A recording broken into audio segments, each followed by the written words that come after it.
Hello everyone, and welcome to today's live IELTS class.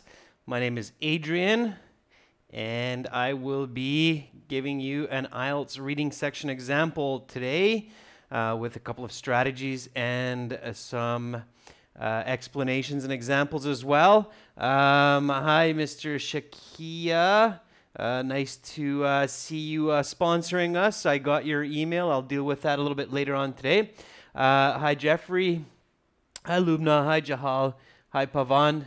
Nice of you to see you in class. Nice to see you in class right on time. Okay, so today, again, we're looking at IELTS test number 6 from our exams. This is passage number 3. It's coming from our academic website. If you're studying academic IELTS, please do check us out at aehelp.com. That's academic English help.com to find lots and lots of help to increase your IELTS band score and get the score you need. If you're studying for general IELTS, please check us out at gieltshelp.com. That's generalieltshelp.com for general IELTS materials, including videos, interactive exams, writing and speaking help, lots and lots of audio materials. Hi, Arcana. Hi, Zaman. Hi, Mandir. Hi, Baljit. I see that it's buffering for you, Baljit. If anybody else is having problems with the stream, do let me know so that I can help you out with that. All right, so again, join our full course and get lots of help to pass IELTS. You can also get our exam books in physical paperback version from Amazon India, Amazon.com, or UK, France, and all the other ones as well. Tamal, $19. It depends where you are in the world. Just send me an email and I'll let you know how it works. We do use geo pricing. So 1.5 years is interesting, Tamal. Why do you need to study IELTS for 1.5 years? I don't think you need to take quite that much time. Okay, anyhow, a little bit about the schedule. So today, again, passage 3. Tomorrow and Tuesday, no class. And then August 1st, we're going to be starting the full course that we have on our websites in live streaming. So it's a great time to focus in on these live classes. We'll be going through the actual course that we have on our websites. They'll only be up on our YouTube channel temporarily, so make sure to check that out. All right, just one more point before we get to the reading passage. So this is our academic IELTS website, and we have a lot of goodies on the website here for you, even if you're a free student and even if you're trying the website. And I just wanted to show you one part here. Up at the top, there's 2 little gray buttons when you open the website and log in, the forum and the blog. Now, if you click on the blog button here at the top, there's a lot of useful information for students. So you can see from the titles here, there are IELTS academic reading section tips. So if you're having trouble with the academic reading, there's a lot of great tips here, and not just our company, but other companies that work with us, other IELTS companies around the world, give us their materials and their strategies to post so that we can help students. This is a new post just from yesterday, and it's the success stories of our IELTS. So if you click on that, then you can read about all of the different stories of students who have used our materials, used our websites to pass IELTS. Okay, now jumping back to the My Student account, we're going to use the audio materials. That's the 5th tab here. I am in a full version of the account. This is going to be CD 6. And we'll check out the track here in a second. So, getting into the materials, all right? This is today's reading passage, all right? Let me brighten this back up a little bit for you here. I know it's quite dark. So there we go. This is today's reading passage. It's reading passage 3. Even if you're doing general IELTS, for general IELTS section 3, you could get a passage like this one. Okay. So here you have a picture, and then you have the title, Painting the Sistine Chapel. Okay. So when you get to this reading passage and you see this picture and you see this title, what should you do, girls and guys? So what's kind of your first step when you see this reading passage? What's step number 1? Baljit, that's great. 32 or more is pretty good. You're going to get 7 or higher then. All right. I'm not sure if we have true, false, not given in this one, Pavan. We'll look at the questions a little bit later on. But the first question is, what do you need to do with this? Even before you look at the questions, read the title and look at the picture, okay? That's there to help you. So can anybody tell me who's watching right now what this passage might be about, judging from the picture, judging from the title? And that is your step number 1. Never skip the title and never just ignore the picture. That's there to help you.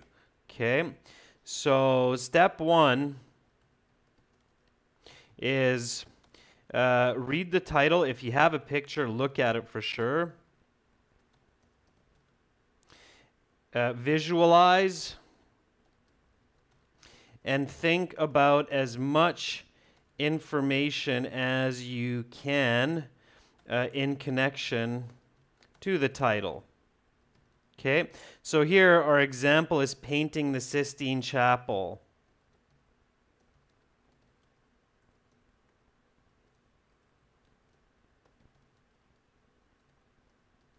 Okay, so what do we know about the Sistine Chapel? Let's see what you can tell me. Yeah, there might be something on the history of painting, Koei. Who painted it? Anybody know? Yeah, it's the painting on the ceiling, Baljit, not roof. Roof is on the outside of the building, ceiling's on the inside. So it's painting on a ceiling. It's definitely one of the most famous paintings in the world. Anybody who knows who painted it? It's a painting on a church ceiling.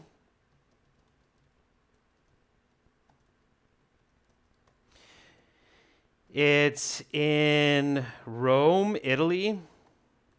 Hopefully that gives you a... Actually, I don't think it's in Rome, but it's definitely in Italy. Okay, that's right, Michelangelo painted it, Baljit. So Michelangelo, the famous artist, painted it.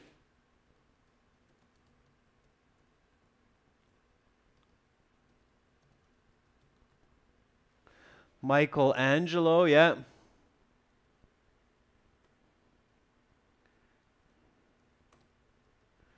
Oop. Yeah. Painted it. Okay, it's plaster. Yep, absolutely. It's in Vatican City. Okay, sure. So you gather all that information. All right, and you visualized it. Now, so you have some ideas of what's going on here, a little bit of the history of the painting, maybe something about the painter, something about the church. Good. What do you do next? That's right, Jeffrey. It's the one very famous part of the painting is Adam touching the hand of God. Absolutely. So Baljit says, have a look at the questions. Okay, let's do that. So let's take a peek at the questions. Okay. Question 27 to 32. It's a complete the sentences with the correct ending type of question. Should we read these? So here we have 1, 2, 3, 4, 5 different sentence fragments, and then we have 9 different choices. So should we read all of the fragments and the choices? Yeah, so Baljit and Jeffrey say, well, you should read the questions and maybe paraphrase them. So, yeah, so only read the questions, don't read the answers. Why?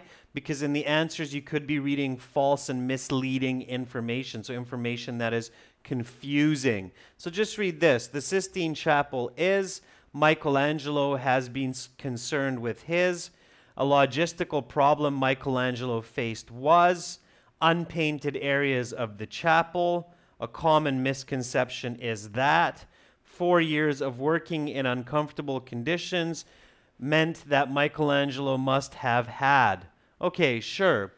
And then we just skip these choices. We don't worry about that. All right, question 33 to 35. So choose the correct letter A, B, C, or D. Write the correct letters in your boxes. So this looks like multiple choice, and it is. So we got a few multiple choice questions. What should I do with these? Should I read the questions and the answers?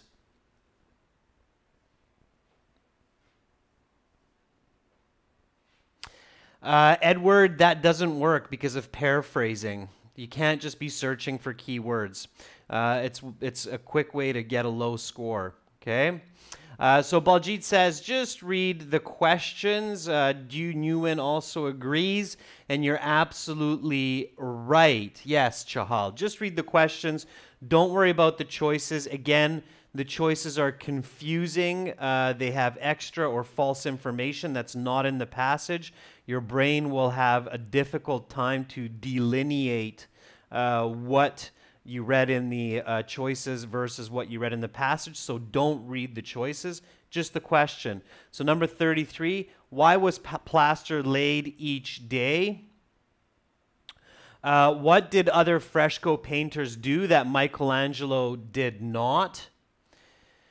The Sistine Chapel has survived to modern day because. Good. Now, we have the last set here. It's a yes, no, not given. Do the following statements agree with the claims of the writer? If the statement agrees, you have to indicate yes or a Y. If it contradicts, then write no. If it's impossible to say NG. What about this kind of question? Is it a good idea to skim read or look over this question before you read the passage? Mohammed Wahab says never. Don't do it. And he is right. Now, girls and guys, if you're watching, of course, the people with the green names, they're sponsors. So they watch these classes regularly. They know a lot of these strategies. They practice them. Some of them are no longer with us because they've practiced so much that they passed their IELTS, got a great score, and they're on to doing other great things in life. Hi, Alex. Good to see you in class. Okay, so yeah, don't read this one, okay? It's false, wrong information. There's a very good chance that some of these might be no, some of these might be not given. Only one or two may be a yes. In some rare cases, not even one is a yes. So it can be definitely just simply confusing. So don't worry about it.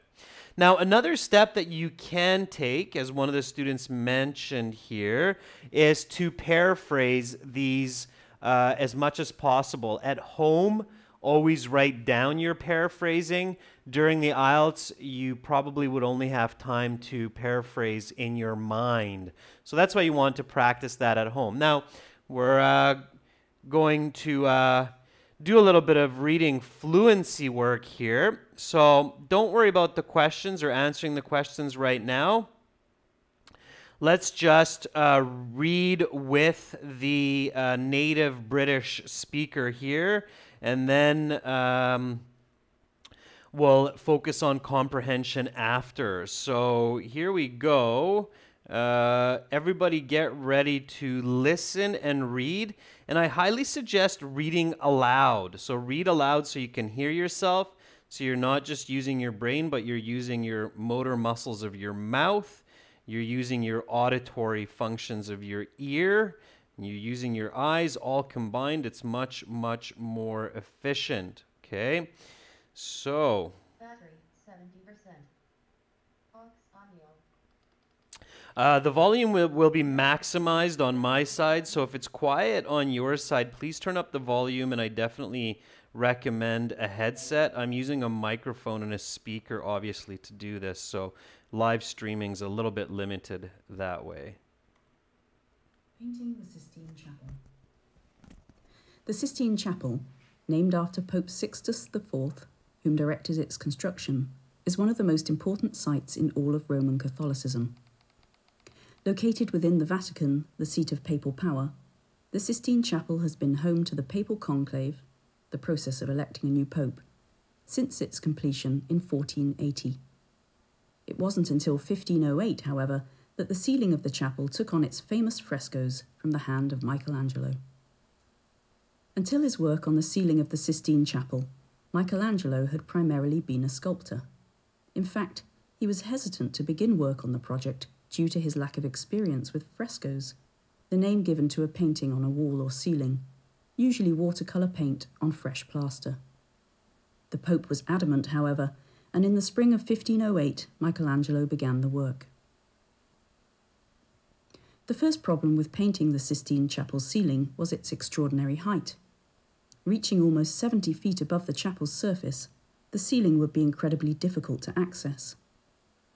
To reach it, Michelangelo devised a series of scaffolds that attached to holes in the walls of the chapel. To this day, there are still unpainted areas of the chapel corresponding to the points at which the scaffolding attached to the walls. Unlike Hollywood portrayals, Michelangelo did not paint the ceiling whilst on his back. Instead, he painted in an upright position. This resulted in rather extreme neck soreness from constantly working with his neck craned into an uncomfortable position. Michelangelo even wrote a poem detailing the difficulties he encountered. It is a testament to the physical prowess and mental fortitude of Michelangelo that he was able to complete the project. 4 years of physical and mental anguish must have been truly unbearable. Painting frescoes is a labour-intensive task. Because the plaster must be fresh, this necessitated that fresh plaster be laid on every single day for that day's paintwork. This section of plaster is called a giornata, and the edges between giornate are still visible today.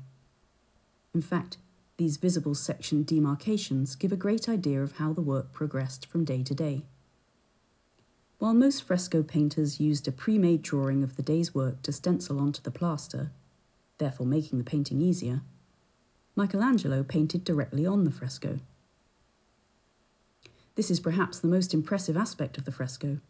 Every day Michelangelo continued the back-breaking work under continuous pressure from the reigning Pope, Julius II. In addition to its beauty and majesty, the masterpiece has passed the test of time. Painted over 500 years ago, the ceiling of the Sistine Chapel has survived remarkably well. All of the credit for this hardiness goes to Michelangelo, who was painstaking in his pursuit of perfection. If a section of plaster was not exactly to his standards, he would start over. He must have known that his work might last for centuries, and he wanted to make sure that it did. The quality of the plasterwork is germane to the longevity of the work. Paint can be restored through cleaning, but if the plaster fails, the work is lost. Only a very small section of the ceiling has failed. In 1797, there was an explosion at a nearby gunpowder depot, which caused a small section to chip away and fall to the ground. There was also some minor restoration work done on the ceiling in the late 20th century. Restoration experts meticulously removed layer upon layer of soot, grime, dirt, and other deposits. This made the fresco much brighter and more vibrant, and resulted in a fresco much closer in appearance to how it would have appeared at the time of its completion. Interestingly, the restoration also involved removing the fig leaves which covered Michelangelo's nudes. These fig leaves had been ordered in the 1560s by the very conservative Pope Pius IV.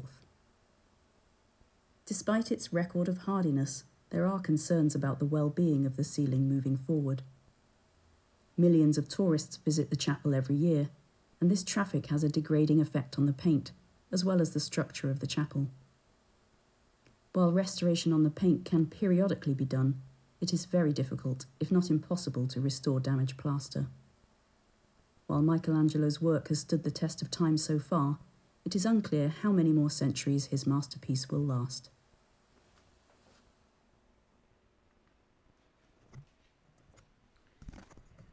Okay, so if you can read the IELTS passages at that speed and understand about 60 to 70% of what you're reading, then that's great. You will be able to get a nice high band score as long as you know what you're doing and you're doing practice exams at home.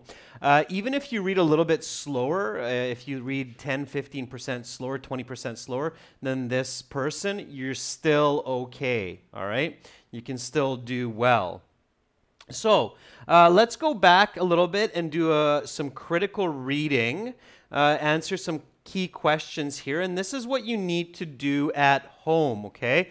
So I'm always pushing students to learn to read in English and in your own language also, in such a way that when you have these 12 to 15 questions after, you can answer at least half of them confidently and accurately without searching in the passage, okay? It's important to do that. So let's read this first paragraph together and discuss it a little bit. The Sistine Chapel, named after Pope Pius IV, whom directed its construction, is one of the most important sites in all of Roman Catholicism. Located within the Vatican, the seat of papal power, the Sistine Chapel has been home to the papal conclave, the process of electing a new pope, since its completion in 1480. It wasn't until 1508, however, that the ceiling of the chapel took on its famous frescoes from the hand of Michelangelo. Until his work on the ceiling of the Sistine Chapel, Michelangelo had primarily been a sculptor. In fact, he was hesitant to begin the work on the project due to his lack of experience with frescoes, the name given to the painting on a wall or ceiling, usually watercolor paint on fresh plaster. The Pope was adamant, however, and in the spring of 1508, Michelangelo began the work. All right. So when you're at home, what you need to do is you need to read a paragraph like this and focus on improving your comprehension skills. So you need to ask some key critical questions, such as what is this paragraph about? So what is this first paragraph about? I can see some students already know the process here and are jumping the question with their answers. So what is this first paragraph about? The answer here is about the painting of the Sistine Chapel. That's right, Roisin. We're asking what, why, how. So it is about the foundation of the Sistine Chapel and the painting on its ceiling. Okay. So it's about the foundation or the construction of the Sistine Chapel and the painting on its ceiling. Why does the paragraph talk about this?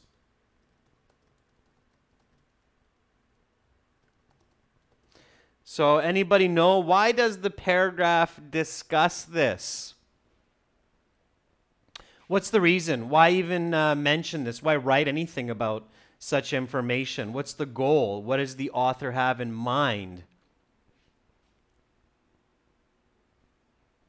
Russia, you cannot get a high score in IELTS, or it's very difficult if you're just skimming and searching for words. So it's a very ineffective strategy to be just searching for words, okay? And it's very confusing, and it will tire out your brain for the writing section. So don't do that. Mohammed, restoration program, I don't think there's much in the first paragraph about that. There's definitely something about the Pope. And Azar gives a little bit of the right answer here, saying that it has to do something with its importance. Michael John, very good. That's the right answer. The chapel is a world-famous building, and it's a world-famous painting.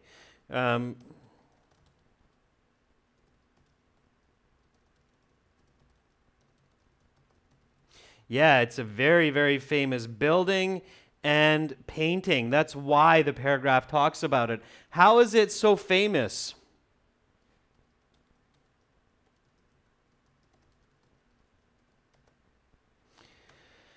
So how is it so famous and how is it so important? And again, you might think that it's a waste of time or it's useless to do this kind of work when you're targeting your reading skills for IELTS and for university or school or for your future jobs. But in my opinion, it's one of the most important kinds of exercises that you can do.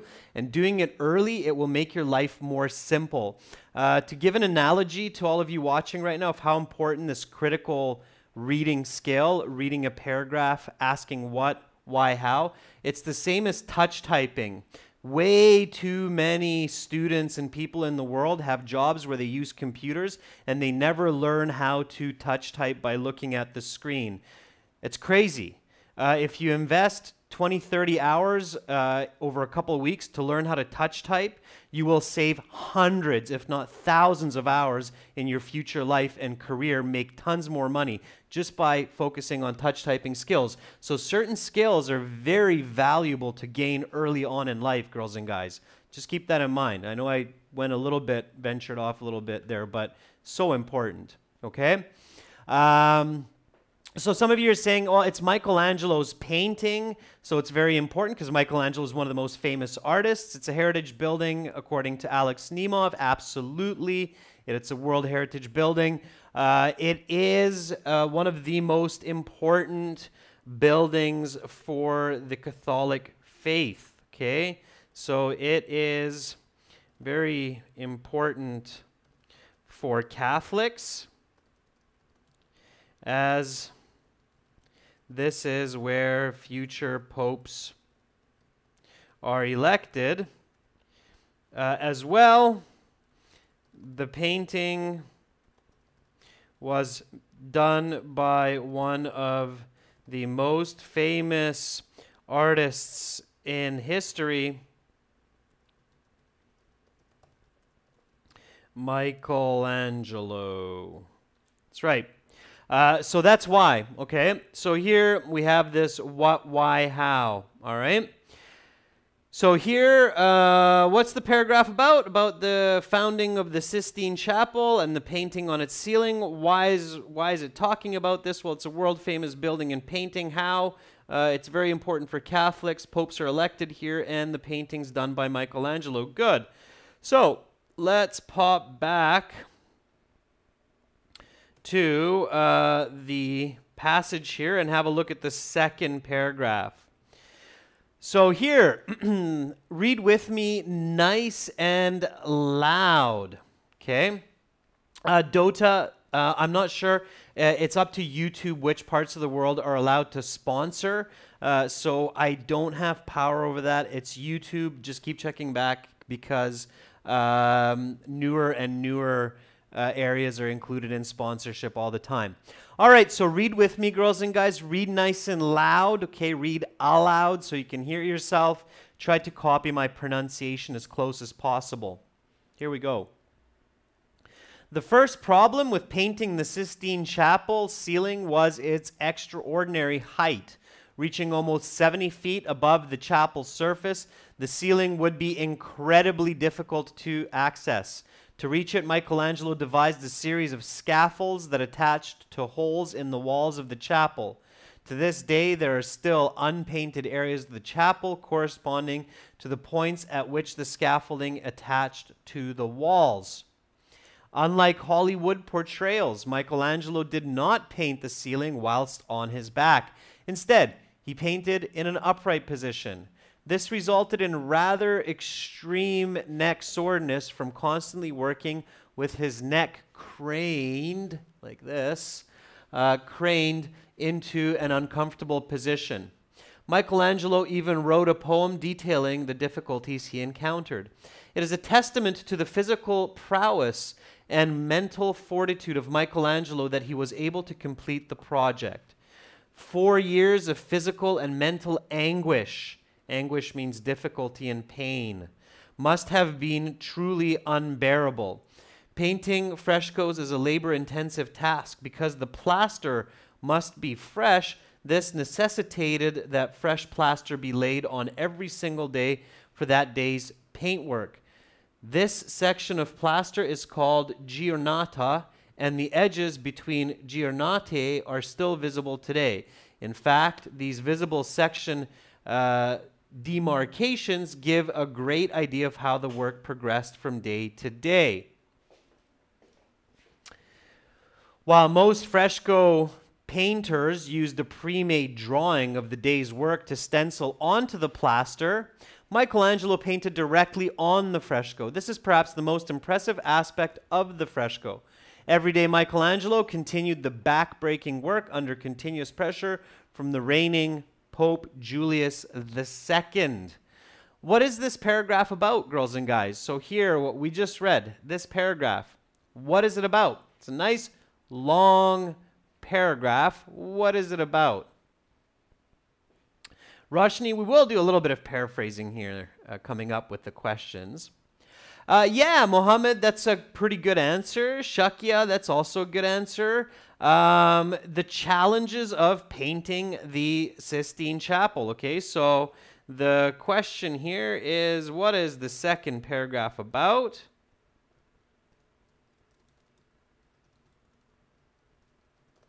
And the best, most simple answer here is it's about the challenges of painting the chapel ceiling. Right? That's what it's about. Why? Why does the paragraph talk about this, and why was it challenging?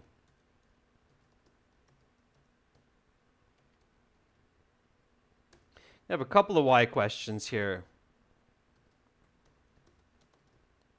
So why discuss this, and why was it challenging? Yeah, so why was it challenging? Well, because of the ceiling height. That was one.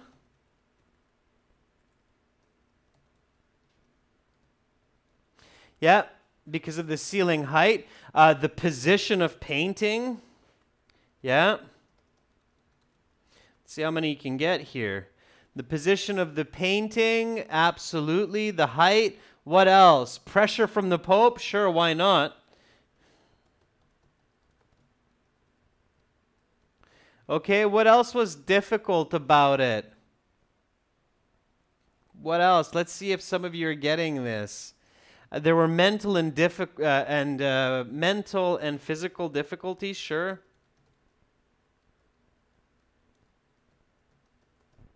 There's a couple other points. Let's see if anybody got them. The process itself, Jurishal Rabunkos, yeah, absolutely. The process of painting each day onto fresh plaster. So you're not only painting, right? So when Michelangelo did this, he wasn't just simply painting, but he was actually putting up the plaster and then painting on top of it. So the process itself was difficult. Yeah. Anybody else? There was one other really interesting point.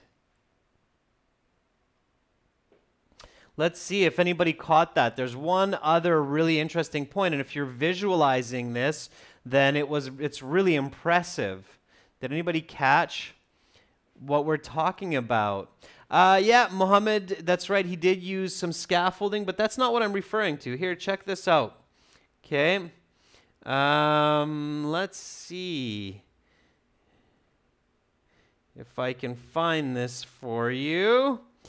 Here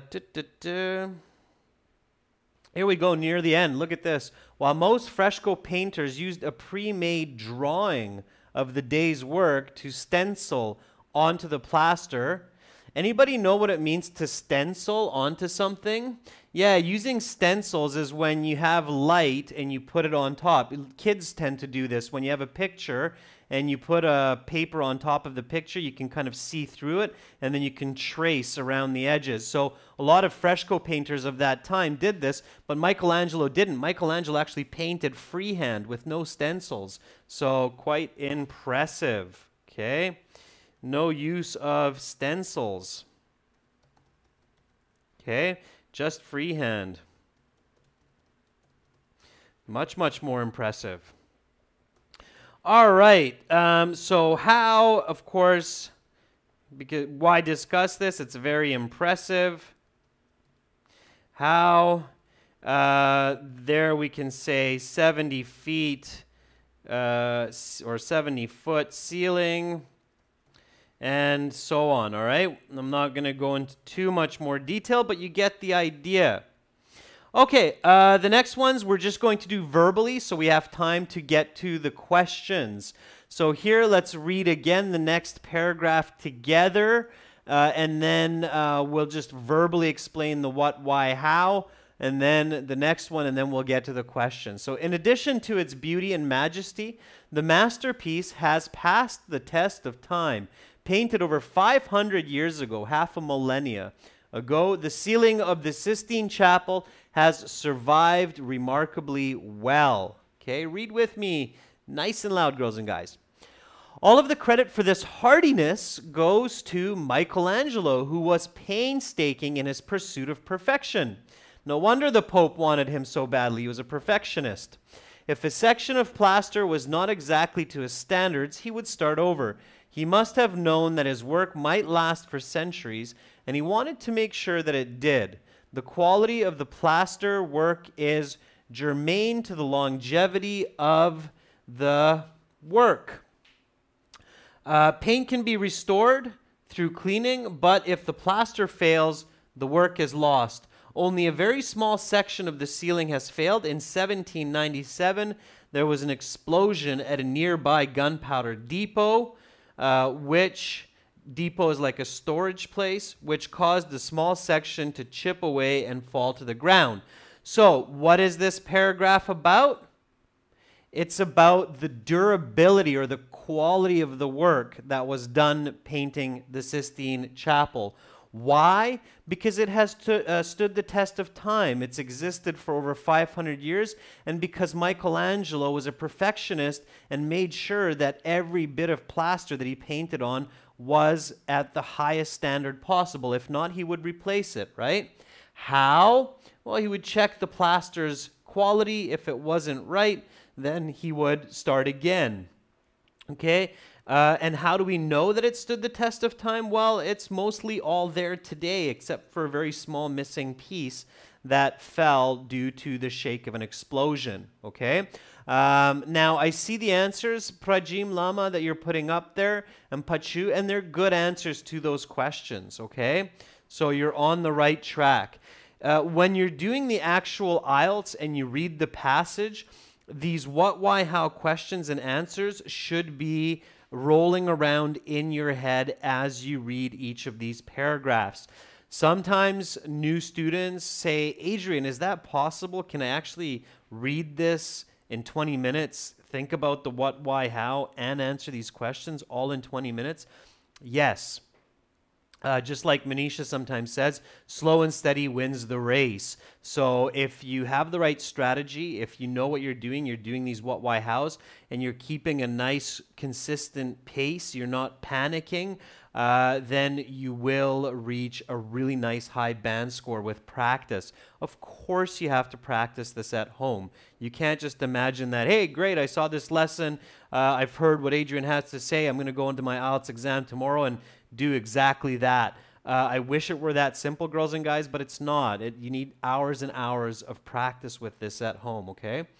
Let's go to the next paragraph. Go through it together. Again, read nice and loud. There was also some minor restoration work done on the ceiling in the late 20th century. Restoration experts meticulously removed layer upon layer of soot, grime, dirt, and other deposits. Soot and grime, soot is like gas deposits, like car exhaust deposits, for example. Grime is similar, grease and oils. Dirt and other deposits. This made the fresco much brighter and more vibrant. Vibrant is more colorful, lively colors. And resulted in a fresco much closer in appearance to how it would have appeared at the time of its completion. Interestingly, the restoration also involved removing the fig leaves which covered Michelangelo's nudes. These fig leaves had been ordered in the 1560s by the very conservative Pope Pius IV. So what is this paragraph about? It's about restoration work that's being done on the Sistine Chapel. Why? To make it look beautiful and to keep it looking good for as many years as possible. How? Removing soot, grime, other deposits, also removing some fig leaves that were painted on ad hoc after Michelangelo's work. So that's how it's done, okay? So what, why, how? Let's go on to the last paragraph, and then we'll take a peek at the questions. So, again, read with me. Despite its record of hardiness, there are concerns about the well-being of the ceiling moving forward. Millions of tourists visit the chapel every year, and this traffic has a degrading effect on the paint, as well as the structure of the chapel. While restoration on the paint can periodically be done, it is difficult, if not impossible, to restore damaged plaster. While Michelangelo's work has stood the test of time so far, it is unclear how many more centuries his masterpiece will last. What is this paragraph about? It's about the future of the ceiling of the Sistine Chapel, this beautiful painting. Why? Well, there are concerns that it's being damaged by all of the tourist traffic. How? Well, millions of tourists visit it each year, and when a piece of plaster fails, there's really no way to save it, so it's lost forever. Okay, that's the what, why, how there. Vegan Jeffrey, that's right. You worry about the work. That's what this is about. It's about the worrying about the work. Why? Because of tourist traffic, Baljeet. Exactly. So, Alex, yes, it's more about the future of the painting due to concerns regarding its present popularity and all the people that go to visit it. So good job, ladies and gents. You're thinking the right way, thinking about the what, why, hows. Let's try to answer these questions now. Let's see how many we can do without looking at the passage. Now, here we have to complete these sentences. There are 9 choices to choose from. Again, these ones you want to do the same as multiple choice, and we know that there's some multiple choice questions coming up as well. You want to try to finish these sentences on your own as much as possible without looking at the choices, and then find one that matches close to what you're thinking. So let's think about this question 27 here. Question 27, the Sistine Chapel is... Can you please finish this sentence for me? There are definitely a few ways to finish this sentence. Thank you, Mohammed. Is in Vatican City. Sure, that's one way to finish it. There's a few other ways to finish it. Make sure that the grammar matches with these kinds of questions. Is in Vatican City. There's other ways to finish this. What other ways can we finish this? So one is it's in Vatican City. The Sistine Chapel is in Vatican City. Is a heritage for Catholics. Yeah, very good.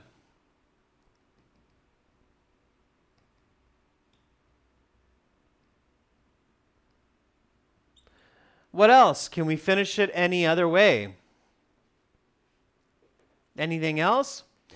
Still exists. Yeah, that's a little bit too simple, I would say, Mohammed.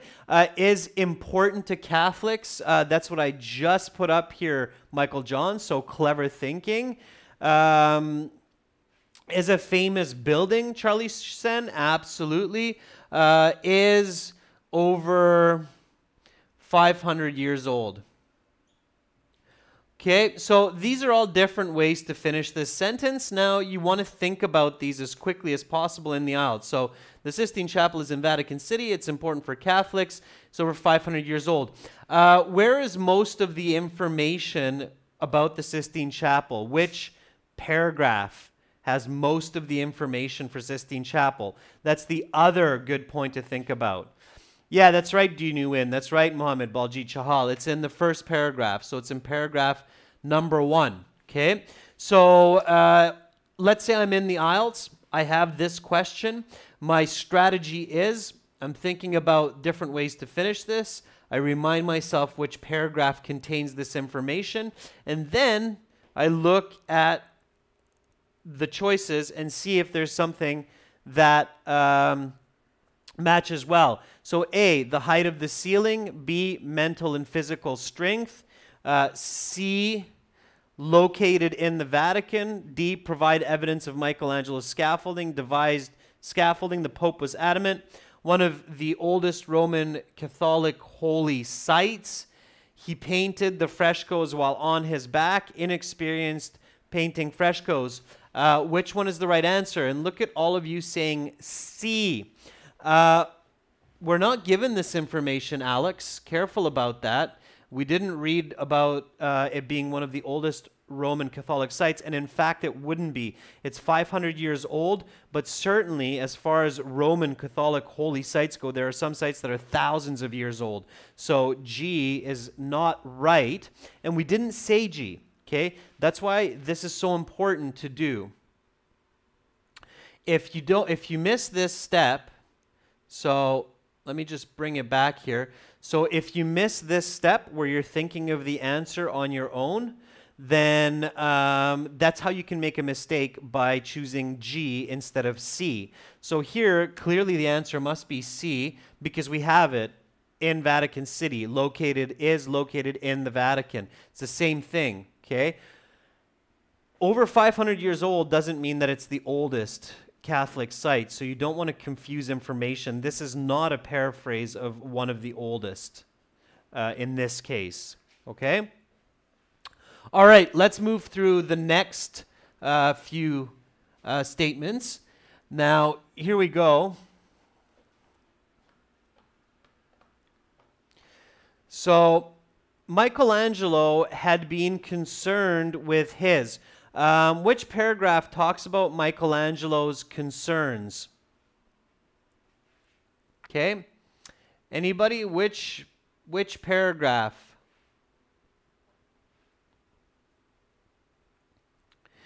Yeah, so Jeffrey, concerned with his knowledge of frescoes. Yeah, his inexperience.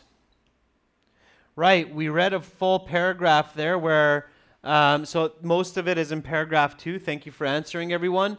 Yeah, and we read that Michelangelo was worried about the fact that he doesn't know much about frescoes or painting. He's more of a sculptor, right? Maybe the height of the ceiling, sure.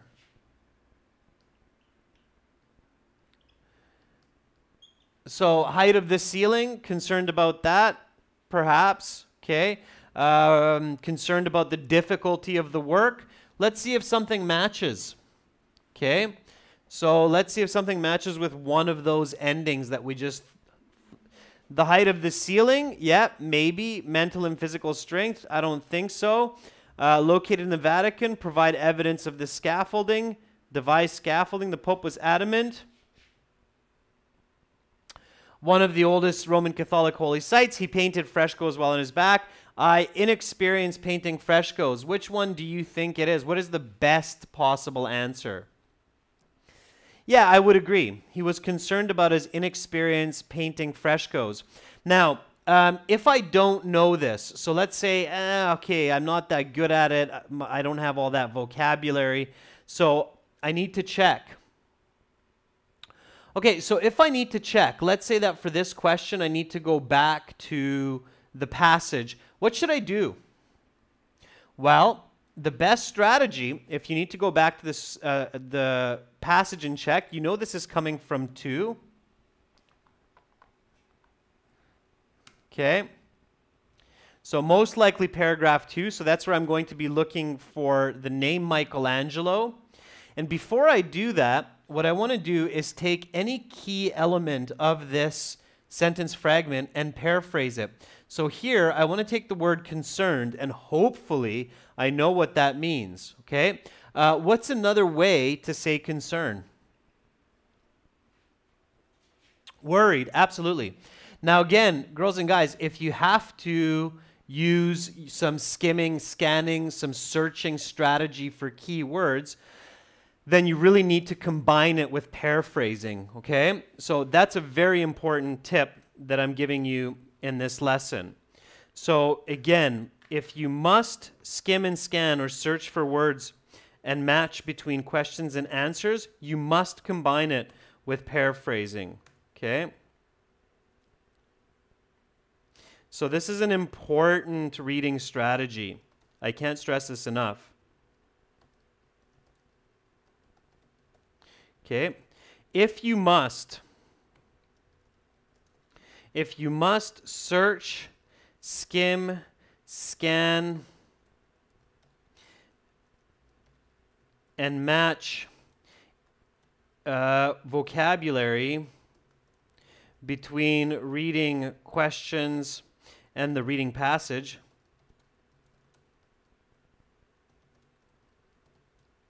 you must combine it with paraphrasing. And the reason I say that is because if you're just searching, as in this case, for the word concern, you might not find it, okay? You might only find the word worried, okay?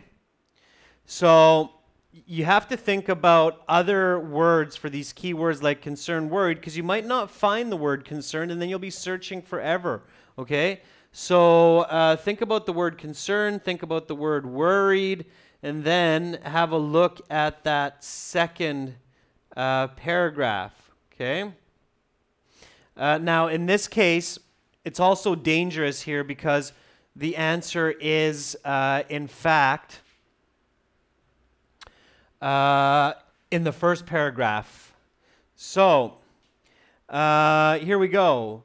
Until his work on the ceiling of the Sistine Chapel, Michelangelo had primarily been a sculptor. In fact, he was hesitant to begin work on the project due to his lack of experience with frescoes. Now notice that we don't see the word concerned and we don't see the word worried. Instead, we see the word hesitant.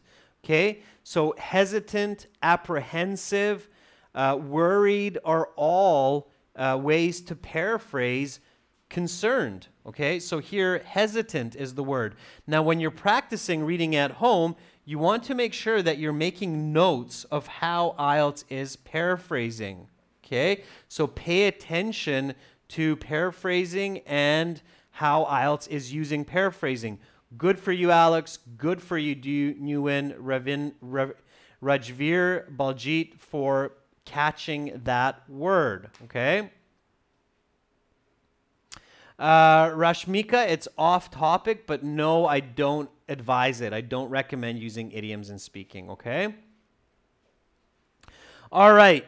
So let's now pop back to these questions. So now we're sure about our answer, okay? So we're sure that this one here is C, this one here is I. All right, here again, a logical problem Michelangelo faced was.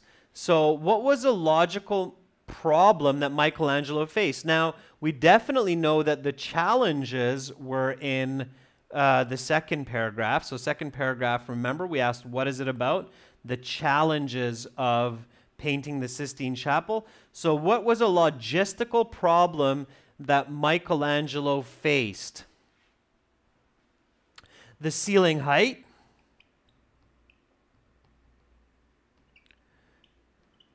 Yeah, any other problems? Most of you are saying the ceiling height. You might think of some other ones, but if not, that's fine. Let's have a look. The height of the ceiling, A. This one, no. This one, no. This one, no. No. Nope. Nope. Nope. Nope. So, the right answer then, don't overcomplicate it. Sometimes students get these wrong because they're overcomplicating, okay?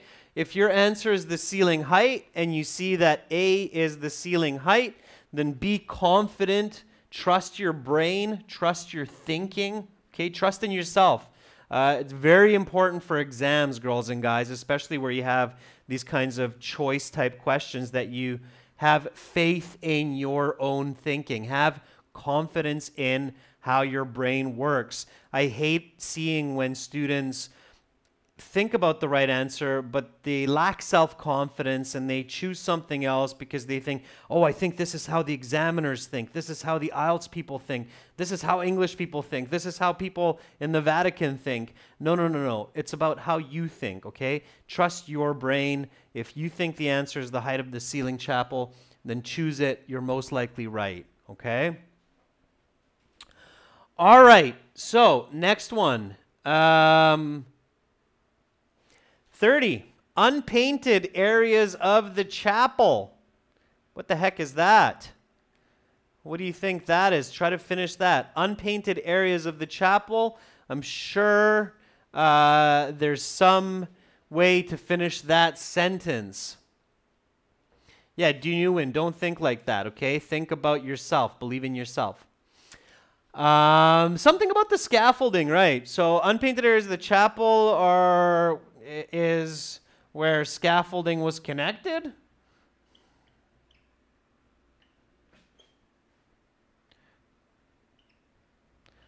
Rigged up. Okay, so unpainted areas of the chapel is where scaffolding was rigged up. Sure.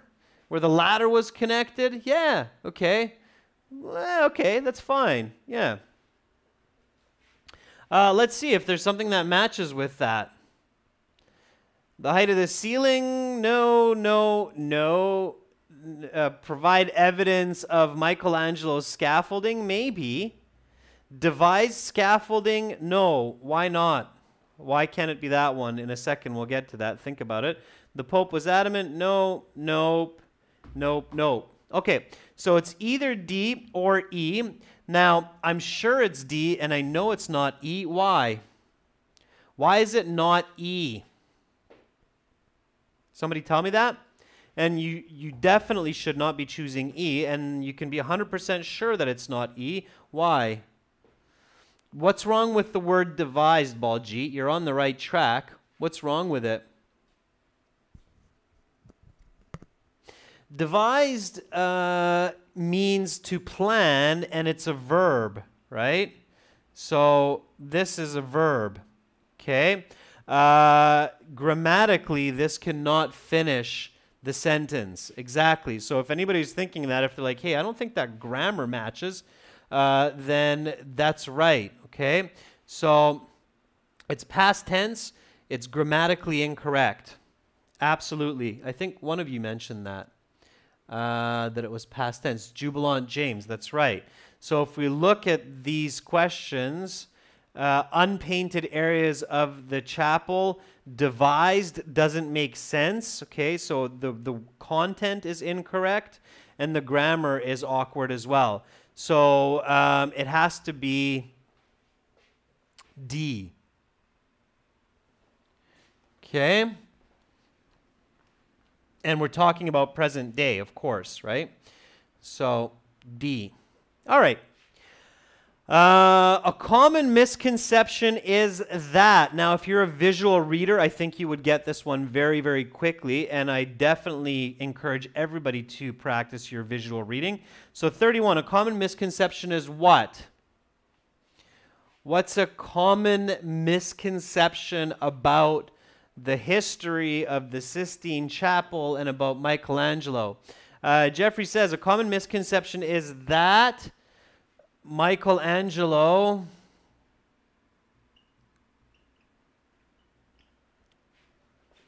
laid on his back to paint.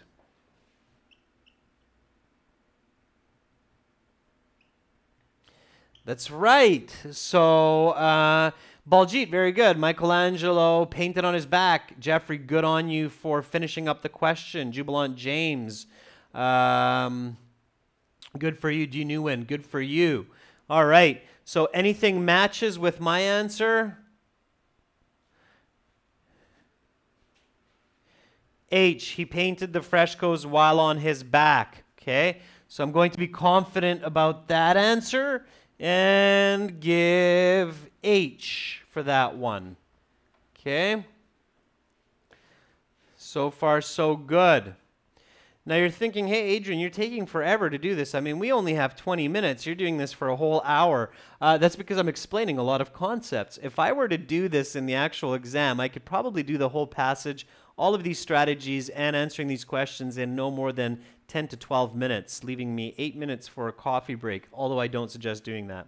Okay, so H.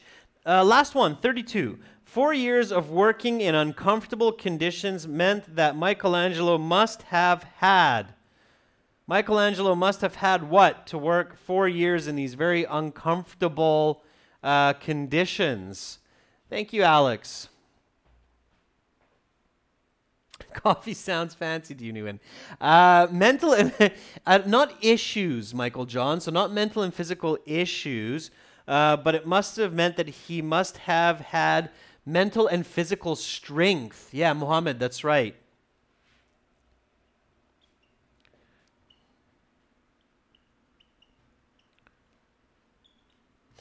Right, that's the way I would finish that sentence. So just visualize it. Working 4 years in these very difficult conditions, Michelangelo must have had mental and physical strength. Absolutely, not issues. Careful with that one. That would be a little bit opposite of what we're thinking here. So, hey, look at that. The exact same words. Don't be surprised, by the way, everyone, when you're practicing this at home and you're doing this the right way. In certain cases, what will happen is the way that you finish the sentence will be an exact match with your choices. So here, B, mental and physical strength, okay? Very clear. Of course, if you have an exact match, so if you have even a 90% match between the sentence ending and what you're thinking, definitely choose that one. Please don't choose something different, okay? Because it's going to be right. So here the last one is B. Okay? So far, C, I, A, D, H, B. Then we move on to the next set of questions, which are multiple choice. Multiple choice follow a very similar type of strategy as finishing sentence endings, because that's basically what you're doing, but you get independent choice of 4 rather than this. If you think about it, these are a different type of multiple choice, because here you have question 1, and then you have 9 choices. Now you have question 2, and you have 8 choices, right? Because you've already used up 1 for the first. Then you have this question here, and now you have 7 choices. Why? Because you've used up 2. Then you have this one, you have 6 choices, you've used up 3. Then you have this one, 5, and then finally, for the last one, given that you've gotten all of these correctly, you have 4 choices remaining. So in a sense, this is a complex multiple choice type of question, okay? Hopefully that makes sense. So no surprise then that the strategy is very similar when you have the questions laid out independently with 3 to 4 choices for each. So the first question here for multiple choice is, why was plaster laid each day? So why was the plaster laid each day? Again, answer on your own and then pick the right answer, the one that matches the closest. If you're not sure how to answer it, you might want to check the passage before you check the choices so you don't get confused. Okay? Why was plaster laid each day? Because it had to be fresh for the paint. That's right, okay? Make sure you're giving nice full answers. Alex, that's right. It had to be fresh to paint on. It had to be fresh to paint on.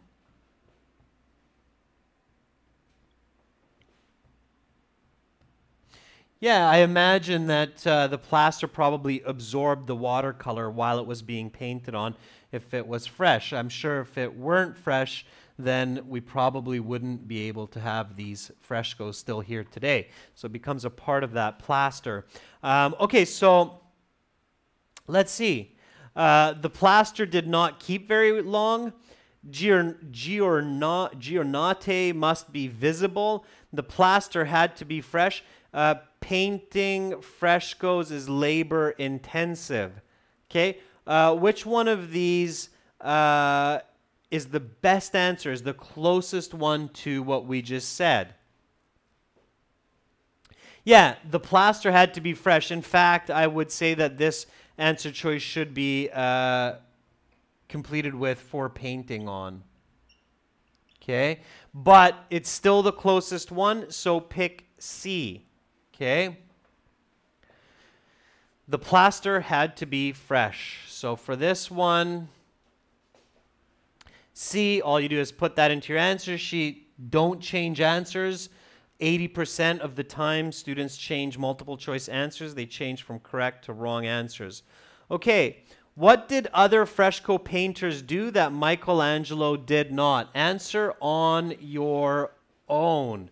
So what did other fresco painters do that Michelangelo did not? So Baljit says, directly paint without practice. Yeah, without using a guide or without using a stencil, right? Okay. So let's see if we have something that matches with that. So did not use a stencil. That would be my answer. Painted freehand, something like that. Make a copy of the day's work beforehand. Paint directly onto the fresco. Lie on their backs. Make the edges between giornate visible. Which one is the closest one? So what did other fresco painters do that Michelangelo did not?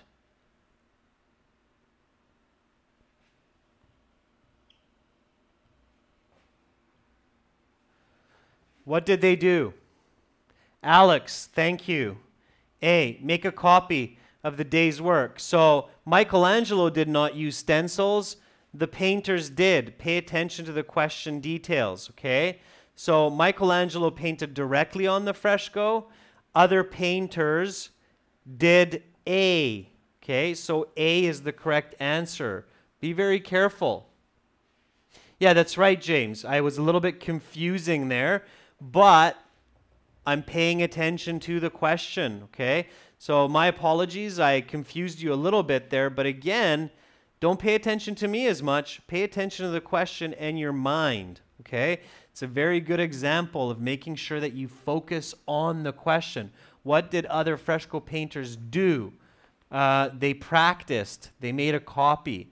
So A is the right answer there, okay? All right, RT, the passage, we've already read it. You'll be able to read it later on once the class is up on the channel. The last multiple choice question here. The Sistine Chapel has survived to modern day because, okay, so the Sistine Chapel survived to modern day because, or in this case, the painting, I think, of the Sistine Chapel survived because why? Standards were high. Very good. So high standards. Who had high standards? Michelangelo was a perfectionist. That's right, Azar. That's right, Lisha Yoon. Yeah. So it survived because of high standards, because Michelangelo was a perfectionist. If something wasn't right, he immediately went back to the drawing board, went back to scratch, to zero, and started again from the beginning by putting down the plaster. So let's see if something matches with that one. Okay. Michelangelo's plaster work was inferior. No. Michelangelo was a perfectionist. Michelangelo's standards were too high. Michelangelo was always in a high degree of pain. What's the right answer? Alex, no. Bala, no. Junyuin, yes. So all of you answering Michelangelo was a perfectionist. B is correct. The reason why C is not correct is because of this. We're too high. Too much means it's more than needed. I've seen a lot of English as a second language speakers use the word too, the T-O-O, or too much, in the wrong way. Remember that too much is a negative in English, okay? Too much means it's more than required and we need less, okay? If I say, whoa, whoa, whoa, it's too much water, it means we have to take some water away for some reason. It could be dangerous, could be a possibility for drowning if it's a kid's pool. So too much is not good, okay? Sometimes students use that as a positive. It's not correct. In English, too much is a negative, okay? So it has to be B.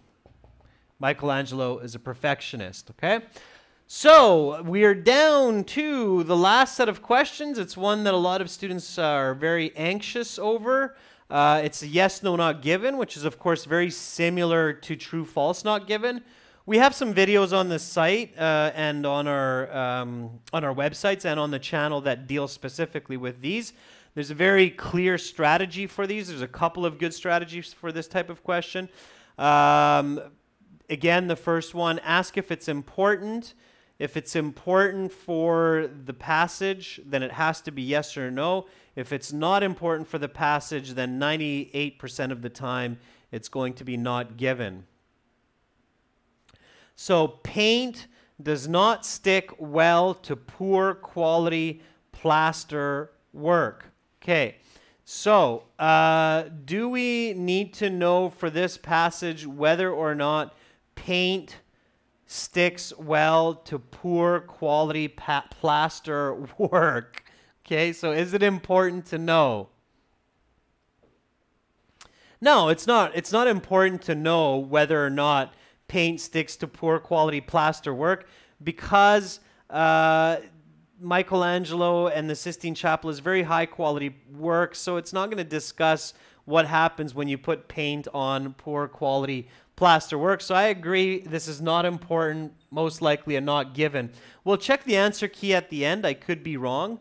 37, restoration results in the brightening of frescoes. So for this question, is it important to know whether or not restoring a fresco enhances how bright it is or how, okay, yes it is. So it's important. Is it true? Is it true that if we restore a fresco, it becomes brighter? So will the fresco become brighter? Yes. And I even gave you the definition for that word. I said it's vibrant, right? Yeah, exactly, Leisha. Good for you for remembering that. I said to you, vibrant means it's brighter. So this one has to be yes. Okay, most likely. That's what I would say. 38, the fresco had been modified in the decades after completion. So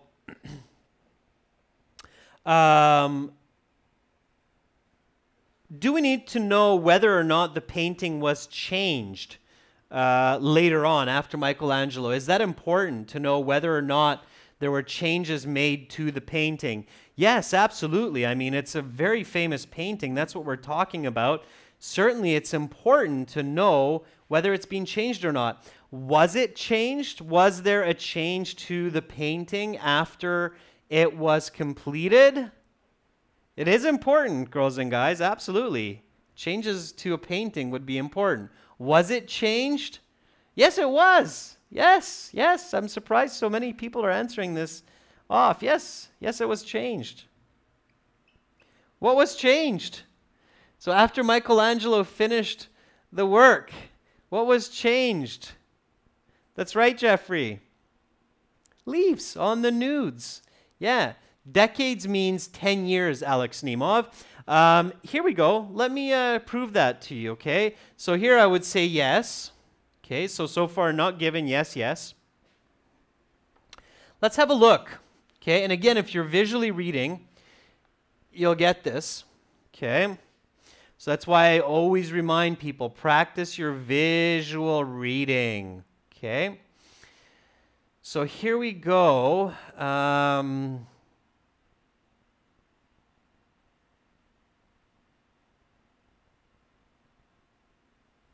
So here, this paragraph talks about the restoration work, so fixing it up. And then here it says that, interestingly, the restoration also involved removing the fig leaves which covered Michelangelo's nudes. These fig leaves had been ordered in the 1960s by the very conservative Pope Pius IV. So in the 1960s, Pope Pius said, got to cover up those nude parts with some fig leaves. Now, I believe that by the 1960s, Michelangelo was already dead. Because remember that Michelangelo did the work in 1508, and it took him 4 years, okay? So Michelangelo painted the Sistine Chapel between 1508 and 1512. The leaves were added in 1560, okay? So a difference of 48 years. A decade, very important vocabulary to know, equals 10 years. So the question says, yes, no, or not given. The painting was modified decades after it was completed. Yeah, it was modified roughly 5 decades after its completion by adding those fig leaves. Okay, so hopefully that makes sense now. A little bit complex, but questions do get more and more difficult as you move along. And this is passage 3, and you're coming down to the last few questions. So it's no surprise that they're going to take the most amount of critical thinking, visualization, and paraphrasing to get correct, okay? So modified, yes. Hope that makes sense, okay? All right, 39, almost there. Hang in there. Proximity to humans has a negative effect on the ceiling. Wow, look at all that paraphrasing in there. So is it important to know whether or not human traffic has a bad effect on this painting? Yes, absolutely. If any of you have been to museums and such, you know that they spend a lot of money to make sure that humans stay far away from these masterpieces. Is it true that if you have a lot of humans, then that's going to have a negative effect? Yeah, and the humans that we're talking about here is tourists. So that's the paraphrasing, those millions of tourists. So proximity to humans has a negative effect on the ceiling. Yes, it seems to be right. So not given, yes, yes, yes. Okay? Last one. Plaster which has sustained damage is easily restored to its bright and vibrant form. Is it important to know whether or not damaged plaster can be fixed? Is that important? So Dunuin is jumping ahead. He says, yes, it's important, and no, it's not. So Baljit also says, yes, it's important, and no, you can't fix it. The article says you can restore the painting, but you cannot fix the plaster. Okay? So I agree, yes, it's important, but the answer is no, it's quite the opposite. So not given, yes, yes, yes, and no. Okay? That would be my answers. Do I need to check these, skim and scan for these, change my answers? No, absolutely not. I believe in my strategy. I believe in my visual reading, my critical thinking. I'm confident in what I'm doing. If I got 1 or 2 of these wrong, it's not the end of the world. It's passage 3, the last 5 questions. Yes, no, not given. This is going to be the most difficult of all 40 questions. Don't panic. Don't freak out. Stick by your choices and be confident.